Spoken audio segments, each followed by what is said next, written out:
This committee will come to order. We could ask all the members to take their seats. Today we meet to discuss bringing more flexibility and more efficiency, and at the end of the day, more effectiveness to U.S. international food aid. It was 60 years ago, during the Eisenhower administration, that the U.S. government set up a system to buy surplus food and then to donate it overseas. In an effort to bolster domestic farmers and to assist shippers, this was mandated to be U.S. grown and U.S. shipped. And decades ago, that may have made some sense. But farm markets have changed substantially since the policy was set in the Eisenhower administration.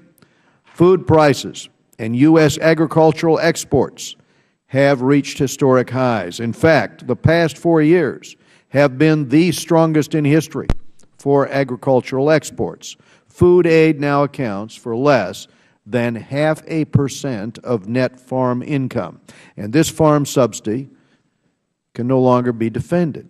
Another impediment to an effective, efficient program is the requirement that 50% of U.S. food aid be shipped on U.S. flagged vessels. Decades ago, this cargo preference was seen as a way to ensure a reserve of ships and crew for the U.S. Navy in times of war.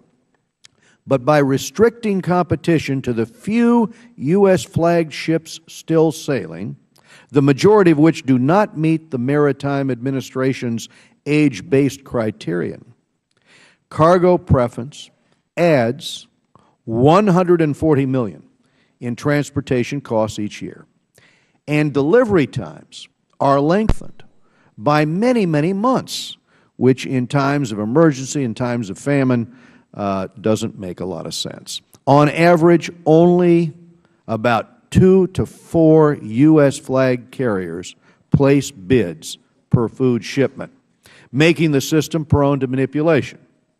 Due to a complex set of holding companies, most of these American vessels are, in fact, foreign-owned. They are foreign-owned. As one witness will testify today, in the past decade, 50% of the food aid budget has been eaten up by transportation costs. 50% of the food aid budget eaten up by transportation costs. Today, the U.S. flagged requirement simply serves the interests of a handful of companies. In fact, the Pentagon has determined that an easing of cargo preference requirements would have, in their view, no tangible effect upon U.S. maritime security. Perhaps the worst abuse of the U.S. food aid program is monetization, the process by which Washington supplies American commodities to private groups to then be sold overseas. The Government Accountability Office called monetization inherently inefficient and found that it resulted in a net loss of $219 million over 3 years.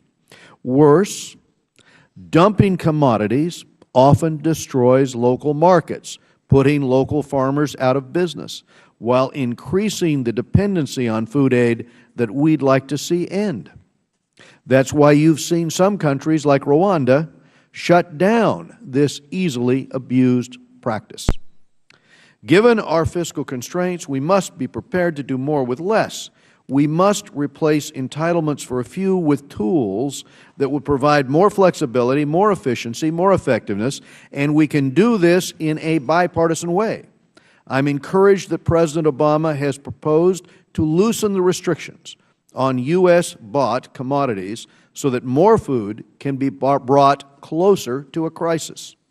With the Farm Bill scheduled for floor consideration this month, members will have a chance to advance these common-sense reforms.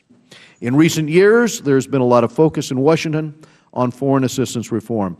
In my eyes, this food aid reform proposal is an acid test. If Congress can't agree to help more people in less time and at less cost, then there is little hope for broader foreign aid reform. And I hope we can do better than that. But I'll now turn to our ranking member, Mr. Engel from New York, for his opening remarks.